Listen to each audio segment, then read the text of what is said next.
കരുവന്നൂർ പുത്തൻതോട് പാലത്തിൽ കെ.എൽ.ഡി.സി കനാലിൽ വലിയ തോതിൽ ചണ്ടി വന്നടിഞ്ഞത് കെ.എൽ.ഡി.സി കനാലിലെ ഒഴുക്ക് തടസ്സപ്പെടുത്തി. കഴിഞ്ഞ ദിവസം രാത്രിയാണ് വലിയ അളവിലുള്ള ചണ്ടിയും മറ്റു മാലിന്യങ്ങളും പുത്തൻതോട് പാലത്തിന് ചുവട്ടിലായി വന്നടിഞ്ഞത്.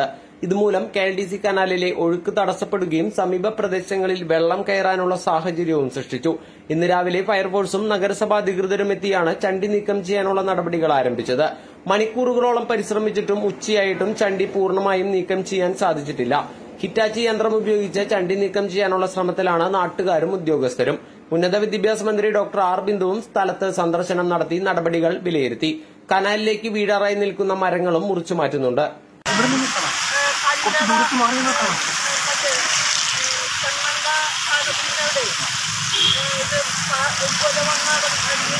ഇത്